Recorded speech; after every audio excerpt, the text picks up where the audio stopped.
winner. I just took a screenshot of our bracket challenge. Oh, there it is. Well, welcome in. Sorry. What's up? Got it. Nailed it. Proud of it. You were like, wait. And I was like, well.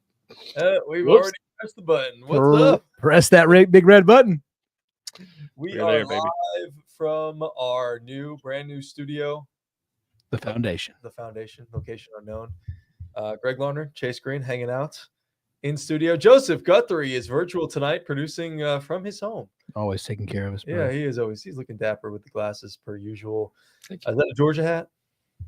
Yeah. Of course. Yeah. Hey, Well, hey, the big win for the SEC tonight. big dubs for Big this. for the SEC. Hang on. How y'all feeling about that? Tennessee fan and a Georgia fan? I know Tate said he wasn't really rooting for Florida out here, but Listen, this is the most liked Duke and Florida team I've ever watched, and I hate it. I really hate it. Like I wanted to dislike this team, but I kind of liked Walter Clayton. Did I hear that wrong? Was he here at Chattanooga? I Who? did not know Walter that. Clayton? No, Hauk. Hauk. Sorry. He had a good tournament. I feel like he was here. Maybe I'm wrong on that. But Whoa, hold on, I need to check that. I will check that out because I feel like I heard that from one of the announcers during the game, and I've not researched that since I heard that. And I was like, oh, I'm just going to take that for what it is. Choke job or comeback for either side. If part of me wants to say choke job, but Florida did this, 4 times in the tournament? Mhm. They did it against UConn, did it against Auburn, now against Houston. So, I mean, once is a coincidence. What's that? Twice is a couple threes a pattern, something like that. Third time, yeah, this is just what Florida was doing in the tournament. They were going down, they were giving up a lead, and they were fighting back. So, I mean, they were down 12 to Houston, down 9 to UConn, down 9 to Auburn, or 10 to Auburn, something like that. Yeah, and then look what happens. Yeah. It's as bad of a first half, and honestly, 30 minutes Walter Clayton had. Yeah, it was pretty bad. He still wound up with 11 points. Yeah. So It's a killer, though. Like, that's one of those things, like, he's the worst game of his career, it feels like, and then he still winds up being somewhat of a closer, big and one. he had a couple of big and ones. Yeah. And you guys were right. Like, he didn't do anything through most of the duration of this game. It seemed like 3/4 of the way through the game, he had done absolutely nothing. But that was the problem for Houston because they couldn't put him away. Yep. It was like Walter Clayton's not doing anything, and this could be one of the most electric guys in this tournament. We saw him make incredible shots against UConn, big games all throughout the tournament, and it seemed like Houston really had him bottled up for the most part. And the fact that they couldn't put Florida away, left the door ajar, that was the big problem for H-Town and the Cougs in this one. Yeah, dude. I just couldn't believe what they did to Florida in the first half. Like, it was just, and plus we were all sitting there talking like it was a madhouse of a scramble. The first 10 minutes were, holy crap, we're playing the Alamo Dome. Like, you could just tell, like, oh, dude, this is a football arena. Like, it looks weird. There's 70,000 people in one place watching us play basketball for the first time. It's pretty cool. That's pretty sweet. And I don't know if you guys saw the picture. Did you guys see the picture, like the empty stadium and how small the court is? No. It's if you can find that, Joseph, it's kind of weird. Like, just that, you just need that point of view, and you're like, oh my gosh, dude. To look up at that time, you're like, where am I, dude? But everybody was shook. Nobody felt comfortable. You could tell shots were just flying, and it was just crazy pace. But still, the Houston defense just traveled, as they say, and I thought that was going to play into Houston's hands. They had that awesome run. They had the big stop, 2 big blocks, the alley-oop. Miggy was looking over at us like, man, one time I'd like to be able to do that. Yeah, just one time. I would like to be able to do that one time. I've never been able to game. You have been able to at some point, correct? Yeah, but just like the Two nice, hand, just like the nice, easy flush. 2 hands was like a drop in more than it was. Like, An I actual flush. got a couple good one-handed jams. in actual pickup games, the ones that don't matter. So Here we That'd be go, boys. fun. Let me see if I can share this real quick. Yeah, I get think I it up. found it. Not sure how this is gonna look, but it's all right. I'm sure it'll look fabulous, Joseph. You're the man. We believe in you. Yes. oh gosh. Oh no. Well, he tries to figure No, this keep out. going. Keep going. I got to go through some security settings. Oh, of course yeah. That sucks. I want to ask you, Chase. What would be your thoughts as a big basketball guy? What would be your thoughts in playing in a football arena, in a football stadium, like having the gym in the arena, the actual arena be that big? Oh, You'll there see it that. is. That's Yeah. wild. Please. Yeah. And you're What used an to like atmosphere, dude. the more vertical. Yeah. Like, It's I so mean, wide. Yeah, that looks crazy. And that's one of those. I guess Lucas Oil will be bigger than that, right? Yeah. Yeah, but places, I mean, the Alamo Dome, that's huge. To But me, they that- had Lucas Oil like almost cut off, right? For that They game, had it. just They for had that. it more like a horseshoe. Yeah, that was than- just than for that like game. the full- Next year yeah. it'll open all up. Yeah. Yeah, they're going to want to sell that puppy out, and they know they can. that almost just looks silly. Yeah, I get it. Look, they want to sell a lot of tickets. They want to pack it out. They want to get as much bang for their buck as they possibly can. But to me, that just doesn't feel right. Like that doesn't feel like a basketball arena. You and I grew up playing in gyms and stuff like that, and it's supposed to feel close knit. It's supposed to feel like the fans are sort of right on top of you. yes, That doesn't look like fans are right on top of you, and that's probably what led to. Now look, both, especially the Cougs defense was ferocious early on. It almost felt like we were watching some sort of an iteration of a fist fight on yeah. the basketball court. Like they were feeling each other out. They were being really physical. But yeah, that type of arena just would seem to throw anybody off, I feel like. Do you remember? I know you went to the Yukon camp. Do you remember the first time you shot on the main floor? Do you kind of remember that? Because that was when I played at Thompson Bowling Arena for the first time, Yeah. and I shot. I was like, "Oh, this is way different than like a high school." Just the depth perception, Yeah. and that's even like a basketball arena, but it's still so much bigger. It just feels a little different. Yeah, we didn't play a ton of games at Gamble. Really? We played a lot of like auxiliary gyms out Yes. on the like the street courts that they had there. We only played a handful of games at Gamble, and it was like they had multiple games going on Gamble at the same time. So they set up like baskets. So it wasn't like you're playing on the main floor, only game going on. Just they had so many kids, so many campers that they needed to set up multiple. So y'all had multiple like floors on there because that's what we It did was too. the same floor, but it was just like you going this way instead of like long way. Oh, see, they set up like 2 floors. Yeah, they set up And- multiple goals along. Yeah, Yeah. from what I remember. In the camp, I swear that I remember they set up multiple floors inside Thompson Bowling, and I think they were like condensed. Mm. And then That's cool. me and JJ, the only time we ever got to play in Thompson Bowling, I'm talking smoked, boys. Like, we wound up playing this team. I don't even know where they're from. And I was like, yeah, it's really bad. It was one of those, like, they were calling out oops to each other, like, yeah, that's all they would say. And I knew this was coming. I was like, listen, I know what I look like compared to you guys. Like, you're looking across, you're like, that guy is the one we're going to posterize, just like Hal got posterized in that first 10 minutes. That freaking was a dunk from crime. Houston, that was disgustingly nasty. That's what they want to do to me. And I remember that first time, like, in there, they're like, yeah. I was like, I get it, guys. I know. So I'm going to take 4 steps out, make sure this gigantic man doesn't dunk on me on their lob. I knew it was coming. And so I remember telling my boy Fashani, I'm going to call him out here. Fashani. Andrew Fashani, I'm going to call you out here, brother. I said, hey, man, when you go in there, they're going to say, yeah. And I want you to take like 3 slide steps out because he's going to try to lob on it. He goes, no, man, I got you. I was like, okay. I'm telling you, boys. Me and JJ looked. He goes, he didn't listen to us. He didn't listen to us one bit. He got posterized literally the next play. I'm talking 2-handed cock jam, just God. Yeah. Oh, what a word. Yeah.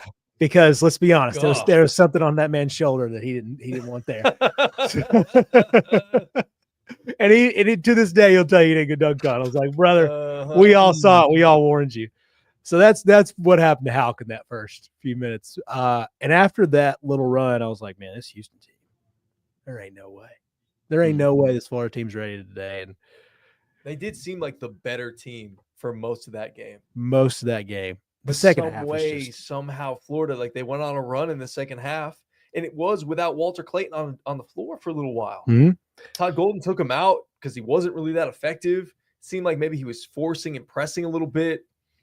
So it was a good move by him, and they did some really good things offensively where they had some high screens. The bigs were good at passing. They ran some back doors. They ran some double screens. Like they found creative ways to get Walter Clayton involved. yes. It just sometimes it just didn't work. Like there weren't clean looks. Like they've been getting when they go on these runs, especially like early on in games, they'd still get like clean shots, and Houston just took those away. And looking at it now, like I don't remember what their first half percentages were, but you can definitely tell there was a huge drop off for Houston. But these teams finished up. Wow, Florida shot 38.8% from the floor, 25% from three, and then Houston wound up shooting what 35% from the floor and 24. I mean, three. it's national championships for you. That's what sucks about it. Sometimes there's not this poor shooting, but you were a little worried that it was going to be the rerun from that UConn Butler game.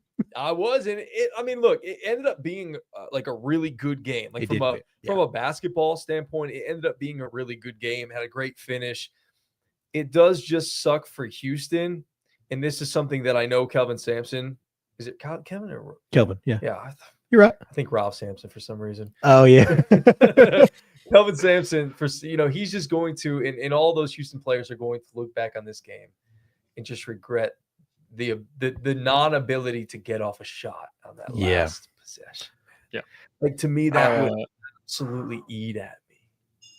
Our boy Erkin also thinks they're going to be looking back and regretting a lot of unnecessary fouls. Yeah. See, I thought that same thing from Florida. Yeah. Like, because I was like, they were in the double bonus. I don't remember how early, but I feel like it was 8 minutes left, and they were in the bonus, the double bonus at that point. I know they were in the double at least 5 minutes left. And I was like, oh my goodness, this is going to take forever.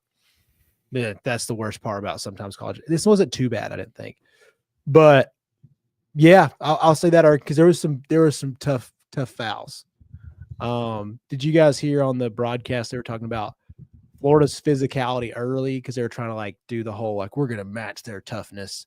I think they went a little overboard, but when you bring that back, it sorted itself out, I guess. I think like that took a little bit out of the rhythm for Houston at some points. And, we know Houston's not the most graciously offensive efficiency team, but they're still good. Like, I think the pace, like, kind of construes those numbers a little bit. But, man, my boy Chill texted tonight, and he was like, it looked like, and Craig were like, it looks like these guys just forgot how to play offense in the second half. That sucks, man, because, I mean, Cryer and Sharp have been, especially Sharp against Tennessee and, like, what he did in the Final Four. Like, those are killers, man. Yeah. Cryer had an okay night. Like, he's going to look at, numbers-wise, and he's most efficient scorer, but Sharp's going to have one of those tough moments in Louisiana not being able to get that last shot off. Like, oof, you're right. They're going to be hurting for a few days, for a little while. Like, yeah, I think that's something, honestly, boys, that like you sit back for the rest of your life and you just think like, how could we have not at least gotten a shot off? Yeah. Like I played for a national championship. We're down 2 and we couldn't get a shot off. Boys, I have regrets about like intramural championship games that I didn't play well. I can't even imagine. I wouldn't sleep for days after this. It's something I'd be telling my kids about. Yeah. I don't know, man. I think that's yeah, it's always going to live in the back of your mind, but I think that's part of what makes these athletes the athletes that they are, is their ability to not get hung up on plays like this. So what are you saying about us? There's a reason none of us are in a league, boys. I mean, Chase is in a league. Hey, CSL, brother. In a league? CSL, we won one game. That's right. I think. Hey, listen, I won a game with just 5 people, and I do not need to be playing 40 minutes of any sort of game. I'm just saying, gentlemen, some people are on the court. Some people are in chairs talking about the players on the court. That's true. And we are in the chairs. We're way better about being in chairs right now. Oh man, but we do have a viewer question from Jeremy Tony. He asked, "What do you guys think of the last seconds of the national title game? Did Houston make a mistake, a la Chris Webber? I don't know if it's quite that bad. And did Walter Clayton make a statement? I don't know if 11 points is 11 points and kind of being a ghost in the first half would qualify as a statement. But thoughts?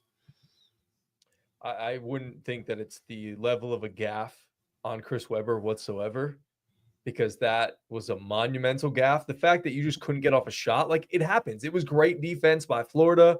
Who was it? Sharp Uzan got stuck where he was gonna pull up and then realized this shit's gonna get thrown back in my face if I shoot this ball. So I got to put it on the floor. But then he realized I can't pick it back up. That was a smart play, because then, well, maybe it wasn't a smart play. Maybe he should have just picked it back up, because then at least, like, it would have been a turnover. Maybe you get a chance to get a steal or you foul. Like, at least you extend the game at that point. Because that'd been like 3 or 4 seconds. Yeah, there at least be a little bit of time left on the clock. And then for Walter Clayton Jr., I wouldn't say a statement, but I would say that he came up big when it mattered the most. And it just really showed you within this game that it's more about being a team than it is one in any individual player. Cooper Flagg had an opportunity to send Duke to the national championship game, had a last-second shot, missed it. Walter Clayton Jr. may not have played well the entire game, but when it mattered the most, when they needed clutch buckets, he was able to deliver clutch buckets with the 3, with the and ones. So, no, I don't think he made a statement, but I think this game made a statement that this is a team sport and that Walter Clayton at least was able to carry you to the finish line. The largest lead in this game, fellas, for Florida, 2. And that's what they won by. Yeah, because until they hit those free throws, until Martin hit those free throws, they had led for what they said, 17 seconds. Yeah, hey, that's what Florida's been doing. That's crazy, man. I mean, look, Houston did it to Duke. I didn't think Houston was going to come back and win that game. No, and that one didn't even seem realistic. That's my thing. Is I was like 67-61 for Houston. Good luck, and then here we are. But more to fall apart. But I guess for me, with Clayton Jr., because he's had such a great tournament, I felt like this really saved this legacy. Like, he really needed, I hate to say this, he needed to get to double digits. And if they would have lost that game, that would have really hurt an amazing tournament. This guy's been, as far as stock price goes, sorry for those out there looking at their retirement right now, but as far as stock price goes, Walter Clayton's has been just through the roof this whole tournament. I think he became the superstar of this tournament. Like, he was the guy. Like, people kind of knew about Broome. You obviously knew about Flagg, and Colin Knippel had a really good tournament for Duke. Like, but these guys and Cryer, you know, who all the guys, like, they've been pretty good, but Clayton Jr. is the face of this tournament.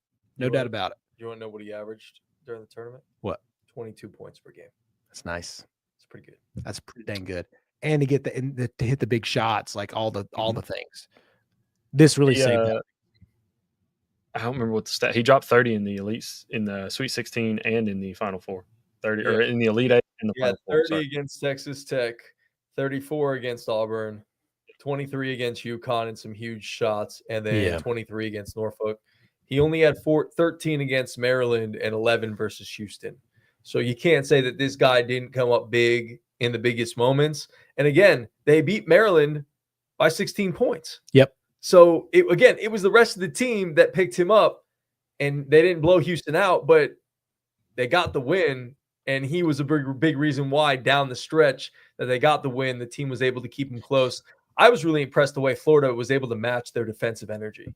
Did not. I didn't expect that. No. I didn't. I thought that was going to be one of the pitfalls, especially early. Yeah, and look, I mean, Condon traveled about 3 or 4 possessions. Dude, I was just going to ask you. I was like, can you believe that guy wound up with double digits? And he ended up with the game-winning steal at the end of the game to seal it for Florida. Like, talk about a juxtaposition where he was able to overcome some early jitters. Like, he looked like he was a lost little puppy on the floor. Yeah, it's one of those two. Like, he wound up with 4 steals, and I do remember I was like, sometimes when you're so juiced up, things just like your hands are out so active, and you're just kind of like looking to steals. And your feet. Don't worry. But he he got 4 steals, had 4 turnovers because of those quick feet. But to that point, he had a pretty nice night defensively. Come up with some big rebounds. He was just so jittery on offense. Like he'd catch it, and I think he gets a little nervous. Like he had saw what Houston had done to people inside the paint, and I think it's like, dude, those guys are like football players. This is gonna hurt every time I catch this ball. It's gonna really hurt. And he still got wound up with a pretty nice night. He sure did. Nice night. What about Chinlu's technical foul late in the game there? Weird. I was like, what are we doing? What are we doing? I mean, just talk about where you slammed the ball. Yeah. Losing your head in a big moment, like just not being aware. Like I get the frustration factor. He didn't even look like he slammed it that hard, but I guess that just kind of plays into how strong he is as a man. Yeah, because he missed it. Like I think it's one of those things. If you catch that ball, like that's what they said. Yeah. If you just you bounce and you catch it, nobody thinks anything of it. But as soon as it goes up to the ceiling and then falls behind you, it's like, well, now you're trying to show somebody up. Mhm. That's a demonstrative act, and it was a boneheaded type of play. Fortunately for Florida, it didn't end up impacting them, but that could have been a big swing. Like it was tied at that point. You get the 2 foul shots on the technical, then you get the 2 shots on the personal foul. It could have been a 4-point swing. Luckily, I think they missed 1 out of 2 for the personal foul, but I don't know. That could have been a big swing for Florida. Again, something they were able to overcome. And shout out to Will Richard, who was able to carry this team. 4 for 7 from 3. Was able to pick up some of that slack with Clayton 1 for 7, and then Martin 1 for 6 from distance as well. So wasn't really their nights. I did see a stat that was cool during the game that Walter Clayton Jr. now has made a 3-pointer in 62 straight games as a Florida Gator. So that was a Florida record. Not one stinker. That's crazy. He's made a 3. Yeah, he hasn't gone over. I was kind of looking back to both these teams. I guess it's kind of weird for me to see Houston crumble. I was like, man, Florida's obviously been tested. Like the UConn game was great. Like what they did against Auburn, but Houston had a tough run. Like these 2 teams were battle tested. And I think Jay Will made a good point today on McAfee. Like Duke had trouble in their toughest moment because you didn't feel like they'd been battle tested much that year in these tight games. And you could see, like, I don't want to knock Cooper because I think he's generational talent. But like you could just see on that last shot, you leave it short like that. It's just a weird spot. You kind of make these little half-ass moves and you get there. Like, you're supposed to be the guy. Like that's good that he took on that challenge. But when you hadn't been there much, you're like, I don't really have like my go-to right here. I don't know what I want to do. And for them not to have that opportunity too many times, like what's the closest one they've really had was a weird choke job almost against Carolina. But there's not been anything they've had to do the whole give the ball to Cooper and let him go to work. You hadn't seen that yet. And so that was a tough one. Like, okay, well, you learned. But in these moments for Florida, and I really thought Houston, I thought if it got in crunch time, maybe they'd kind of know how to control this situation, but it looked like Florida was the one that knew how to do this better. And that's where it comes with the ability to score the basketball. I know Houston had some really good moments. They had a really good game offensively, defensively against Tennessee. They put up 70 against Duke. But they just didn't seem to have that go-to scorer like a Cooper Flagg, like a Walton Clayton Jr. down the stretch. They just didn't seem to have that. And you talk about Houston's run, and I know we talked to Scott Spinelli about it. The fact that they had to go play Gonzaga in the second round, like that was really, really difficult. And then always a good Purdue team, coached by Matt Painter, and then Tennessee, obviously with Rick Barnes, Sampson and him being good friends, and having to go through Duke. Like this is truly the most difficult championships to win. Yeah. In all sports. Yeah. Maybe outside of the Masters. Maybe. There's a lot of golfers that are in the Masters. And you've seen some just bite the dust. Yeah. God, we're in Masters week now, boys. This is crazy. Are. This is wild. Sports goes by so fast.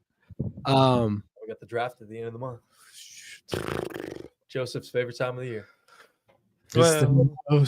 Second. Is that outside of just the entire college football season? Yeah. Do you want me to play one shining moment when the draft happens for you? That would I mean, I enjoy the draft, but like,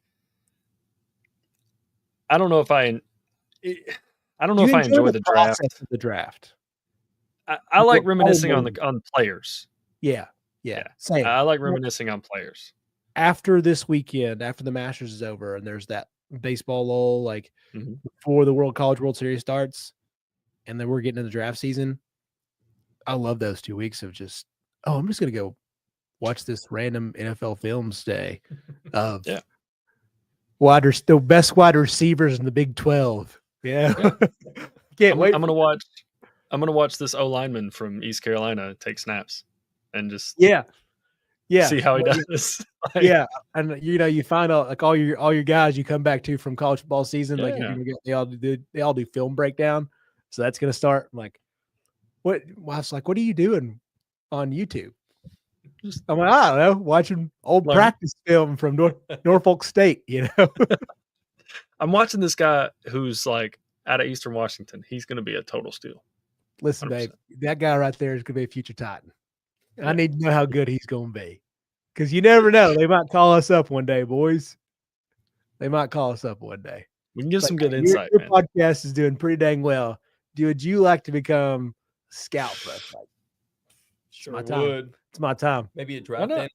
Maybe that would be more Yeah. likely. A draft analyst. Listen, Yeah. Kevin Costner kept his job after trading 2 first-round picks for a running back.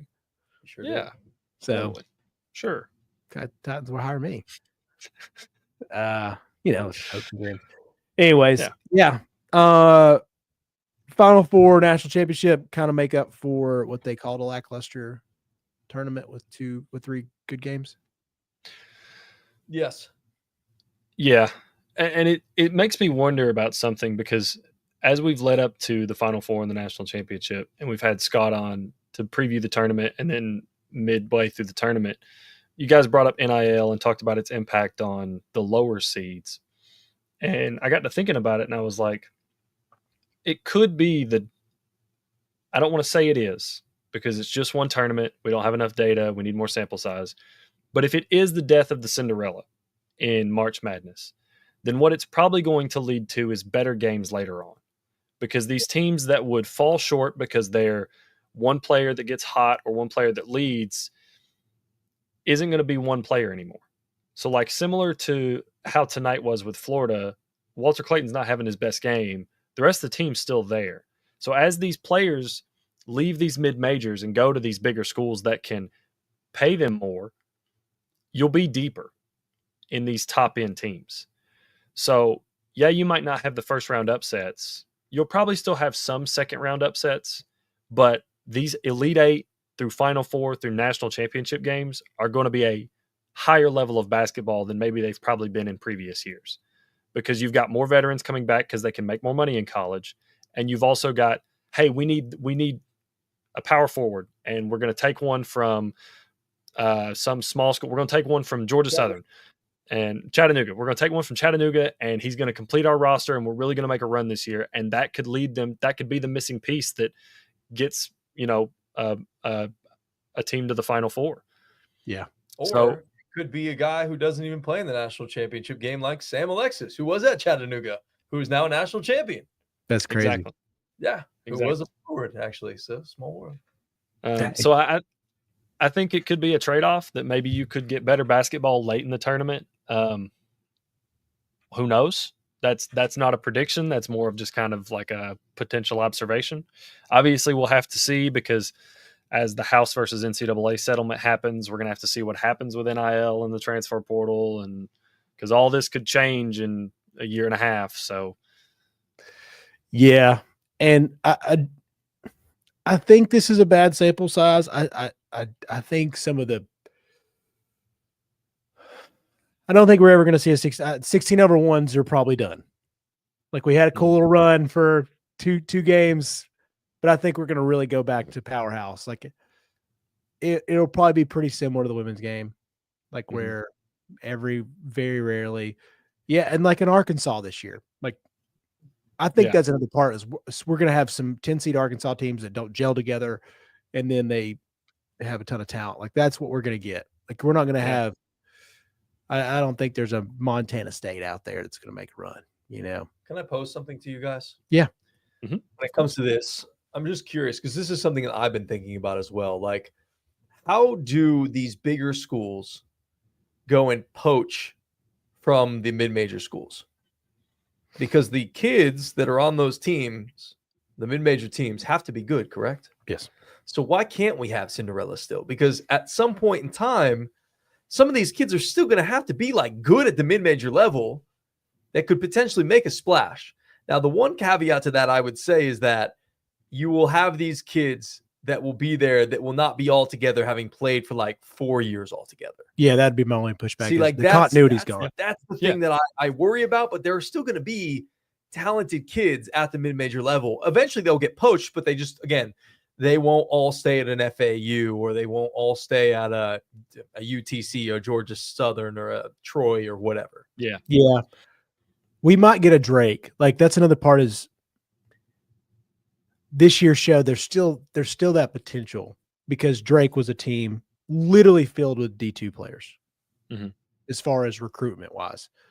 Yeah. And they have an amazing coach.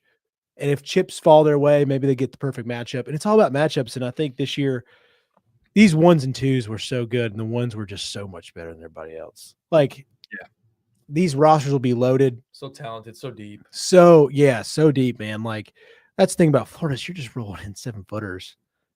You have what, 3, 6'10", or like just size and skilled size, like, and how good these big guys are. That's what crushes people. It's just size, man. And I think that's what Scott was saying when we first had him on. It's like, we always talk about the guards winning in March. Yeah.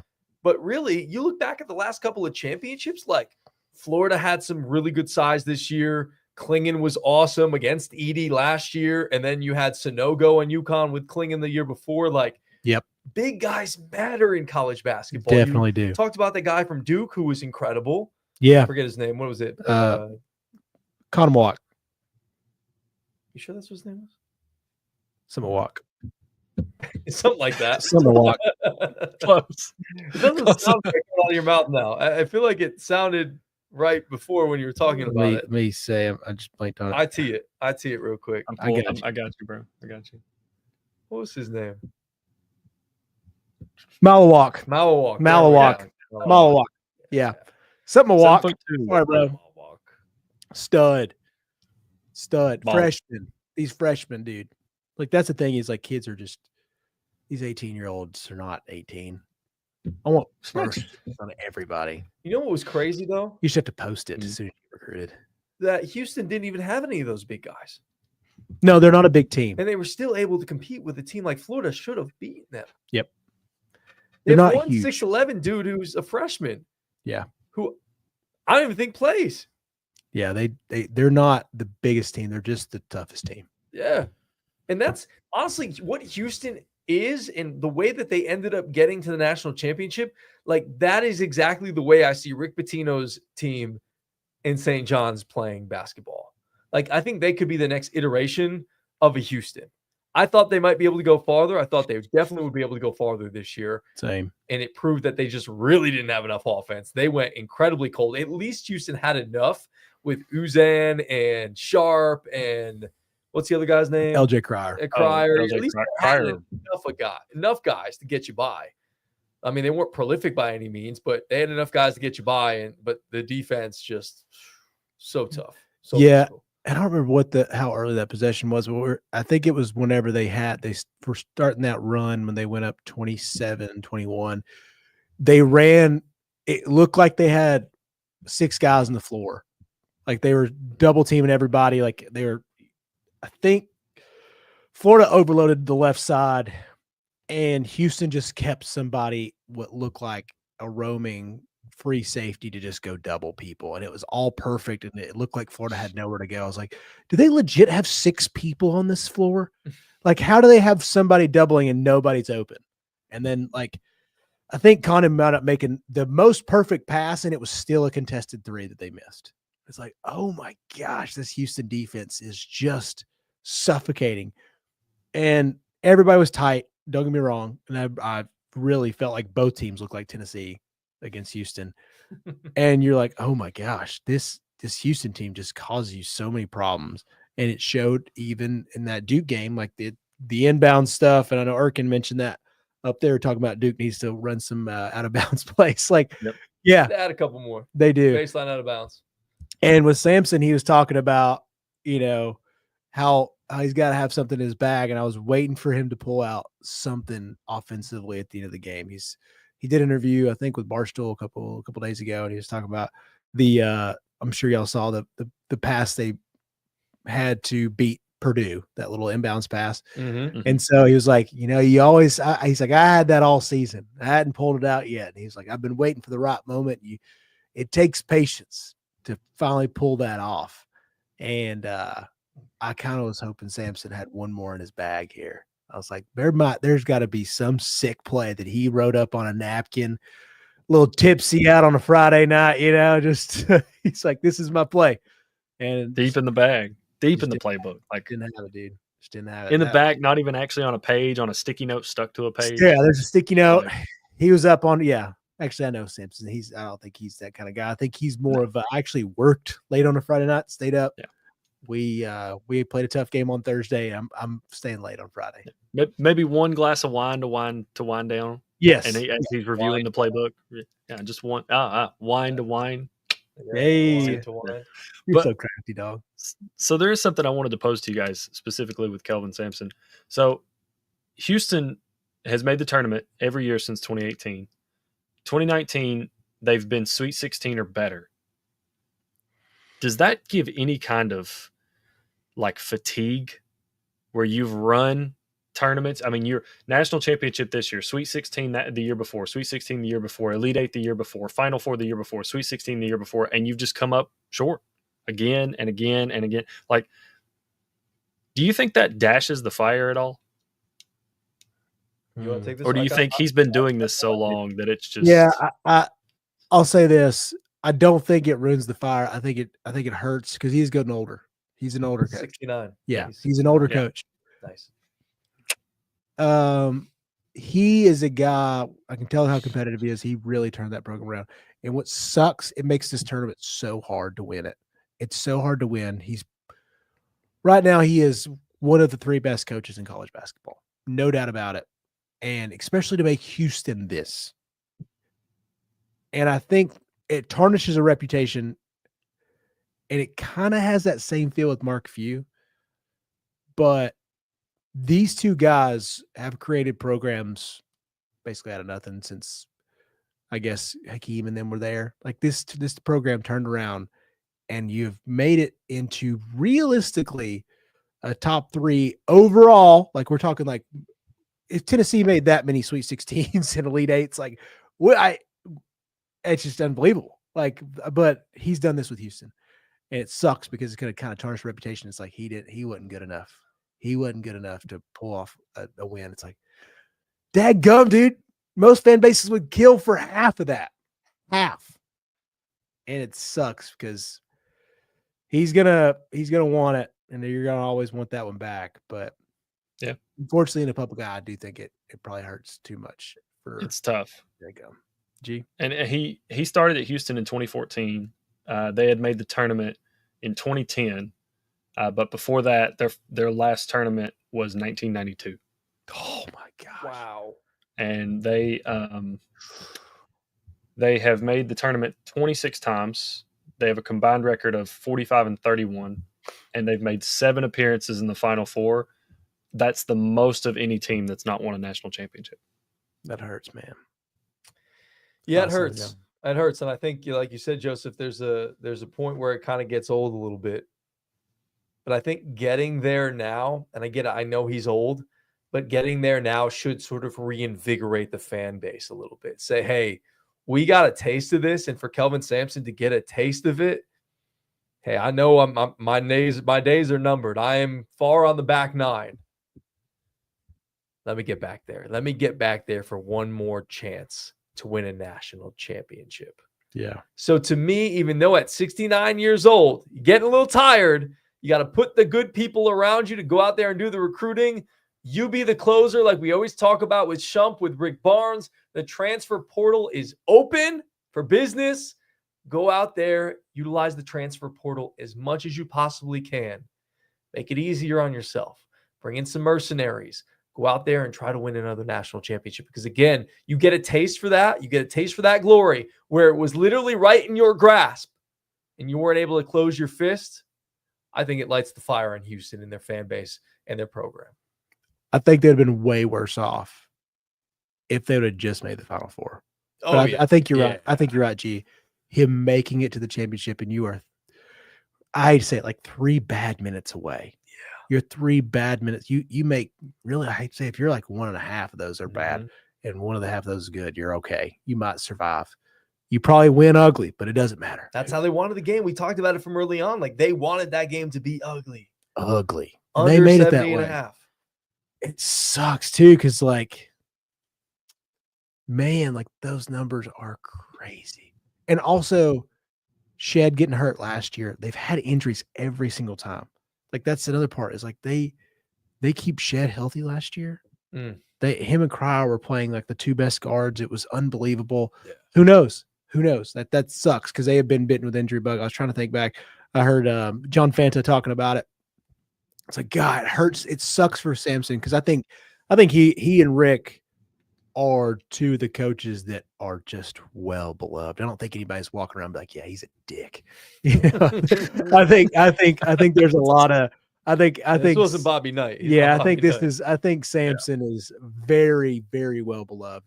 And I fell in love with him. Did you guys see that Final Four video of him like when he first started at Houston, walking around campus? He was trying to get everybody to the game, so he was like walking around the students, be like, "Fist bump, I'll see you at the game tonight." Yeah, this guy was in the NBA the year before, and so like, and this is and you could tell it was like that 2014 or 13 camera, and it was like okay, this is my guy, and he just went around campus and did it. And they just had some student worker filming him the whole time, and I think he pretty much got all the students there. I think they were having real trouble getting like students to come to games, and when you suck, it's par for the course. Yeah. And then $60 million later, they got that fancy stadium. Did y'all see that graphic too? Yesterday this graphic came out, and it was talking about his time being there. 2014 gets there. 2016 he gets I think this is right, $63 million stadium renovation, $9 million facilities upgrade, and it just kind of goes on and like then makes Final Four, 16, blah blah blah blah, like all the list. Like this man, what a run for a program that was kind of in the dumpers, or not in the dumpers. It was not easy. Like that could be a place. It's just another big city school, but now he's like, I can sell the city of Houston. Yeah, man. The 4th biggest city, I think, in the United States. Yeah, sure. And thanks, James Harden. At that time. Chris Paul. Yeah, Chris Paul was there. What a time. And you also, like, you watch your school get reinvested in because Houston moves from the, what conference were they in? American, I think. Oh, they're American. They were an American, yeah. I think they were American to the Big 12. And I know you lost Texas and Oklahoma, but like Big 12 is a good basketball conference. So you come in and now you're the best team in the Big 12 conference. It's just more money in your pocket. Yeah. And I think Big 12 basketball is really going to be safe haven for a while. Like Houston now, you're still going to be good at Kansas. You're still going to be good. Texas Tech was awesome this year. Like that's another program where we're a couple bad minutes away from them being in the Final Four. So like it's SEC, Big 12. Good job, guys. BYU. Yeah. Arizona. BYU, number 1 player coming in for BYU. Number 1 player in 2025. Boys are spending some money. The Mormons are letting it rip. They're flexing the bank accounts a little bit. Yeah. DeBonce is amazing too. Heard somebody say that if you were to calculate all up these draft guys, everybody's got an opinion, but I'd say half would pick DeBonce over Flag in the draft, like if they were coming out at the same time. Whoa. Yeah. So that's the kind of player they got. That says something. Yeah. We'll see. We'll see when he plays college because everybody's like, Sure. let's wait. We'll see this. We'll see this honky play basketball first. Yeah. And then he comes out and he's the best player. He wins the Wooden Award. You're like, oh yeah, he's awesome. He's a phenom because he's the best. He's the most talented player we have with a crazy high motor in a long time. You know what I'm saying? Like a lot of these guys, if you're talented, like you're nonchalant, and sometimes you'll want to play hard, but super talented with a crazy high motor don't come around very often. Not in this generation, not in this day and age. These soft boys these days. Yeah. Oh man, you're hearing football coaches talking about it. Yeah. Nobody wants to practice hard. Nobody wants to play hard. They just Yeah. my money, Everybody's coach. got an excuse. They Oh, love it. it's not working out here, but let me just hit the portal and I'm out. I'm gonna go get a bag. Yeah, Yeah. exactly. Somebody else will want me or play me or acquiesce to my needs or my wants or whatever it may be. Yeah. For now. For now. Until Well, yeah, go ahead. Until what? I was just gonna so they're in the House versus NCAA is happening like today. A lot of updates are coming out about that. So Today depending being on what? Yeah, we, Today being we are in Tuesday or Wednesday? Monday Monday or Tuesday? Jeez Louise. I don't know. Tuesday. Monday, April 7th. we are technically in We Tuesday. are in We're Tuesday. technically in Tuesday. Yes. But Monday, April 7th, was when the hearing was happening. So Okay. By the way, shout out to UTC. We Go haven't really gotten Mocs. a chance to talk We about haven't. them. Yeah, I forgot about that. We haven't Yeah, been on won them. the NIT tournament. Yep. Shout out to the Chattanooga Mocs, Dan Earl squad. You talked about Drake with D2 players. As I was watching the NIT tournament, they were talking about how this Chattanooga team was made up. They pulled some guys in from D2. Yeah, they They were sure able did. to make a run at it. And, missing their big guy with Champion and what was his name? The redhead. Mhm. He stepped up, the big guy, and hit some big shots. Had a chance to win it there at the end of the NIT championship, but missed it. And but they ended up getting the win. And Huge W. yeah, It was Yeah. cool to watch the city. it Like was. it was cool because we were talking. Who were we talking to about? Oh, Bobick. We talked a little bit about Bobick. Yeah. About like what it did for like this market. People are like, yeah, I know it's not the championship. And then Miggy made a good point. He's like, what's the best chance we got? Like to go steal one game in the tournament? Yeah. Sweet. Yeah, we were talking about that. Me and the associate head coach of the softball team, Scotty Kilgore, we're talking about how we should really do that for a lot of other tournaments. Like there should be like an NIT tournament for the college baseball, college softball, like Oh yeah. because look, like mid majors are not realistically going to compete for a national championship. Like you said, like you win one, maybe two games, like that's an incredible run for a mid major. Yeah. And I know there are some mid majors that have made runs to the Sweet 16 and Elite 8 and Final Four, and Butler getting to the championship a couple of times with Gordon Hayward. But realistically, it is more fun for a mid major to compete against teams for a secondary championship like they do in football with FBS. Yep. That's than fun. It would be to try and compete for a national championship, which you have zero shot at. Yeah. So I don't know why we don't do like NIT type secondary tournaments for all sports across. Especially now, like how popular these sports have got. Like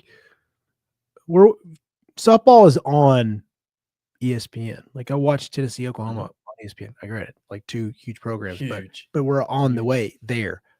But we're watching college baseball was not even on TV 5 years ago, 6 years ago. I feel like, dude, you had and to now, It's really only like the and tournament. now, we're gonna have rank. I mean, sure, we're getting to the point where it's just gonna be ranked matchups, but okay, that's about all we're gonna get for college basketball too. Like they're trying to shove everything off to ESPN Plus, but let it grow, let it keep chipping away, let people still get involved. Because, dude, around here, softball and baseball is so massive, and the younger kids, and it's like, I want to watch my grandbaby play. I can do that on ESPN Plus now, or ESPN. She'll be on there because this girl can sling it, or whatever. Like those things matter. And star power is getting bigger because these girls are good on social media, or these guys are good on social media. Like, who cares? Like, we're gonna get viewers. But that was a big thing. I don't know if you saw. I don't know where the post came from originally, but I know Corey B from UTC SID, he was posting about how much money they made from this. Did you see that? I didn't see that. Okay, so Corey posted this thing, and they're trying to calculate it up, but UTC made somewhere in the range between 1.9 and $4 million from this NIT run. Holy Through crap. socials, through merchandise, like all the things, and plus you're Wow. playing on ESPN and ESPN2. This is a big deal. Like advertising was huge. So whatever you want to say, like that's massive for a place like UTC, especially in the sport of basketball. Mhm. It's hard out here for these programs that ain't on ESPN every night. So them turning that around was humongous for the future. And you can sell this city. Dan Earls turned around. I did not know we were going to get out of VMI from this man, No. but dadgum did he turn around. And a couple of VMI guards. Yeah. And Bonham and Huff, like they were both at VMI, along with Jake Stevens, who was here a couple of years ago, who was an incredible big man. Stud. Playing in the G League or something like that now. Like he was good. And they've done a really good job at getting kids in the transfer portal. And shoot, Bonham was at Florida for a minute. Yeah. Yeah. I forgot about that. He was at Florida for a minute. So it's funny. And now, Bonham's done. And Huff has already actually put his name in the transfer portal. Yep. That'll be interesting to see where that man goes. Everybody loves a good shooter. That they do. I don't know. I don't have any background information on this, but I'm going to pontificate for a moment. Can you allow me to pontificate for a moment? Please pontificate. So I'm my going to friend. pontificate for a moment. So my assumption would be that, yeah, he wants to enter the transfer portal because he was dating a former UTC basketball player who's now playing at Clemson with Sean Poppy. So I'm thinking maybe he wants to get his way to Clemson or somewhere close, a neighboring city perhaps, to get him in that vicinity, get him in that close to that area code. Again, Yeah. I have no idea, but see if that ends up happening. It's something just to keep your eye on if you're a UTC fan, if you're an Honor Huff fan. I really like that kid. I interviewed him once when I was working for ESPN Chattanooga. Great personality, good basketball player. Just personally, I don't think he is power 4 level talent, like as a starter, as a guy who's going to go out there and contribute like majorly to a big time winning program. Like a Clemson. Clemson's been really good the last couple of years. Yeah. Could he find his way at the end of the bench, coming off the bench or something like? Yeah, sure. He's again a shooter. He's a really good shooter. Yeah. He's never met a shot he doesn't like.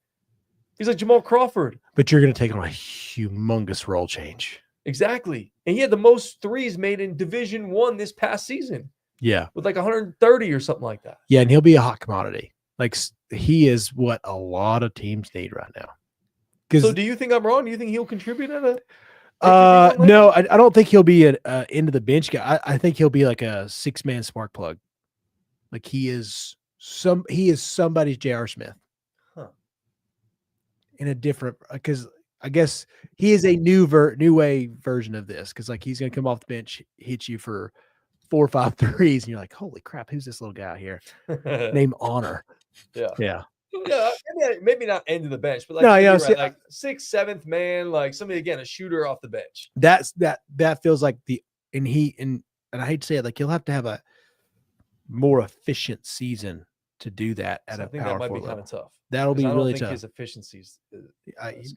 loves to pull, like you said. Yeah, Like he loves to shoot that round ball. So is his girlfriend. His girlfriend's a sharpshooter. Is she? Hannah Cohn, yeah. Oh yeah, I remember Hannah She from is here. a sharpshooter. Yep. Yeah. Those kind of guy, like he has to be the spark plug. Like he will have to come in there and make tough shots, and gonna have to find a real good coach that helps him on defense because it's different at that level. Small guy. People will hunt him. Yeah. And I don't think he's a bad defender. I just think size matters. Size Well, matters. Size matters, boys. Yeah. Dang. I don't know. Honor's got a chance to be somebody good in the right situation. I hope he goes somewhere where the fit actually matters, because you could be stuck in a place you don't really want to be. Well, I know he is not the same type of player as the guy I'm about to mention, but do you think he could have maybe some sort of a similar impact as a guy like that was at UTC and a Malachi Smith that went to Gonzaga? If and I how to think roll? I know what you mean, yeah. I think that's kind of like his perfect example. Like, I don't know if Malachi wound up starting. Did he? I think he was an off the bench type of guy. Me too. Again, like a 6th, 7th man. That's But- where I could find like his high level potential is. But they're such different players. They are, yeah. But I know what you it's mean. hard to, it's hard to compare. Yeah, I'm trying to find a guy. Like, I can't think of somebody that I'm honestly in a small guy version. Jordan Gainey would be a good example for him. Okay. Spark plug can still operate. Like he's a decent enough ball handler. Like he might have to learn a new skill and kind of like do more point guard. And I know it's hard for somebody that can just yak it up whenever he wanted to here. Green light. Yeah. Didn't matter. That green light's there, baby. So those are the kind of roles. Like those are the kind of guys in the portal.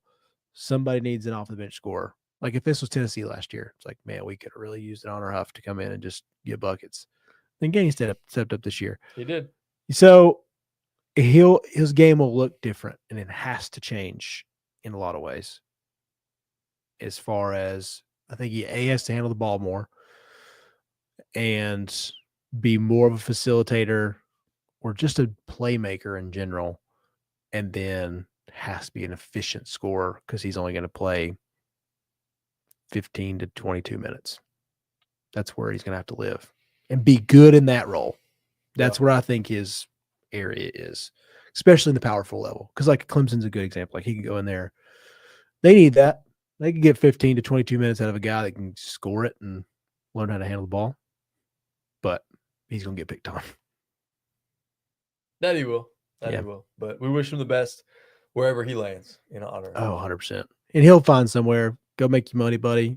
Yeah. Like I said, I know this man's a hot commodity. Like he's going to make some good money.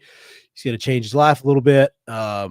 And magical run. Thanks for me. Like, I mean, helped me make some cool memories for UTC. Like I enjoyed watching that, and watching my little girl. Like we just stayed up and watched that and had a good time. Family was talking about UTC basketball, and had my cousins out there rooting for it, and made the city have a freaking good sports month.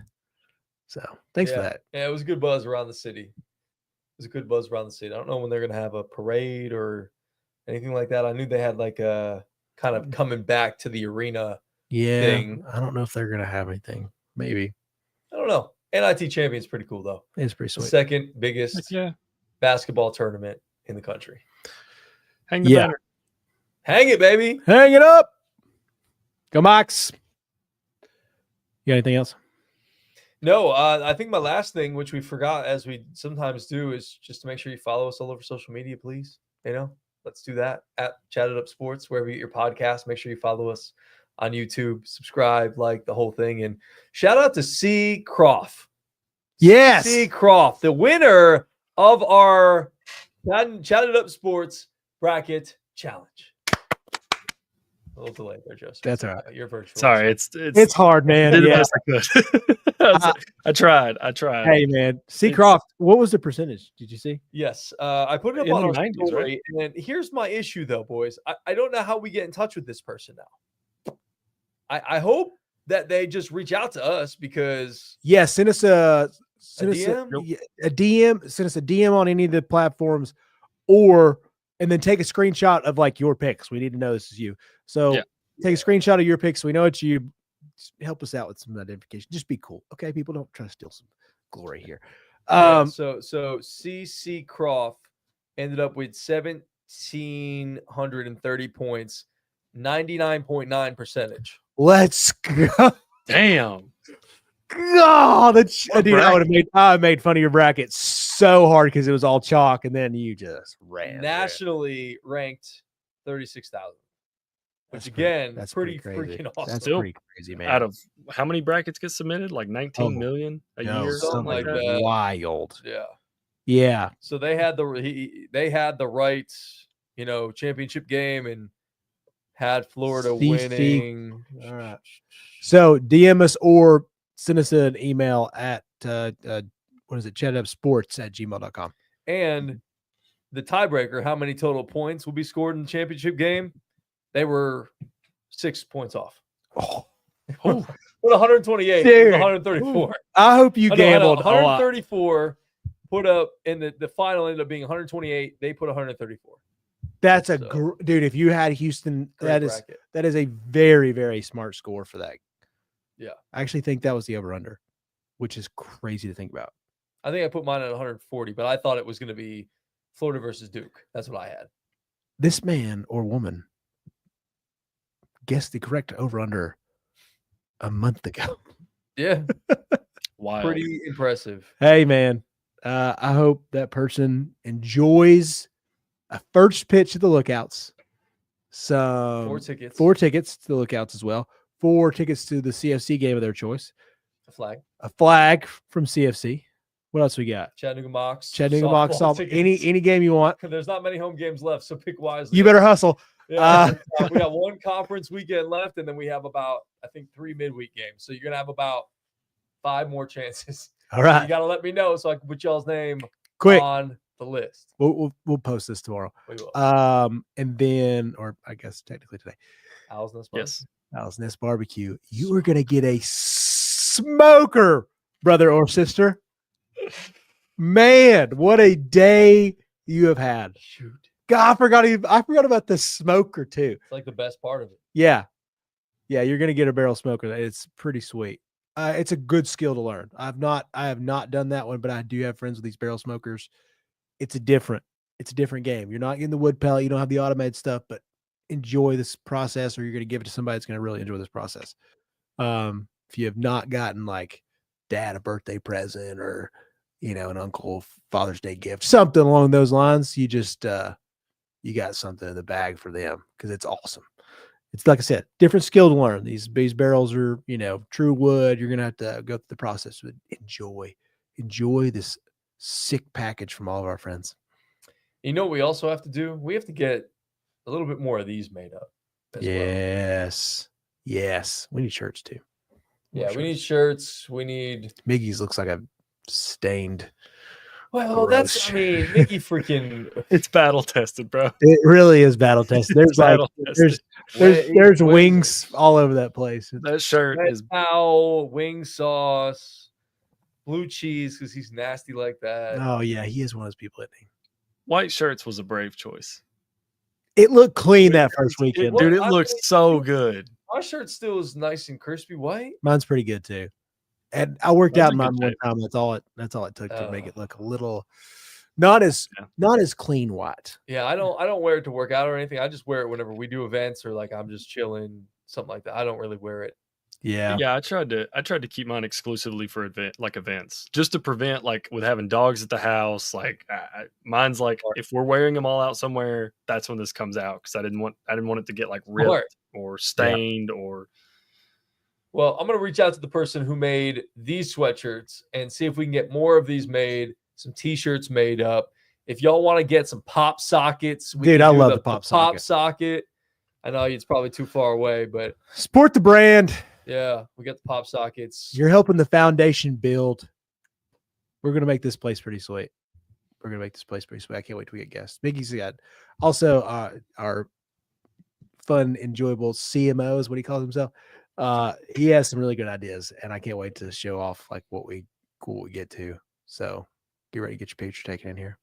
Yeah, it's gonna be a lot of fun. When this thing is all put together, it's gonna look pretty nice. Yeah. It's gonna look pretty nice. Thanks, my beautiful wife, for allowing us to use this paint.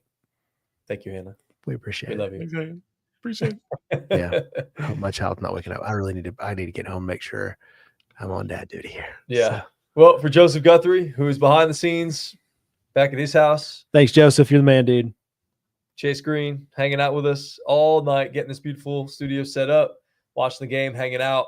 It's been fun hanging out with y'all for about an hour after the national championship game. Again, Florida, the Gators are your men's basketball national champions. And don't forget the UConn Huskies women's national championships, national champions as well. Gino Auriemma, first time since 2016.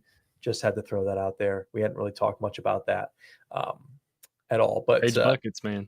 Paige Buckets, AZ Fudd, Sarah Wood, they were great on Sunday afternoon. We will be back on Thursday. We are hoping we're doing our rain dance here because we do not want there to be rain. Because Opposite rain dance, sunshine dance. We will be outside, hopefully, at the Chattanooga Lookouts game for Thirsty Thursday.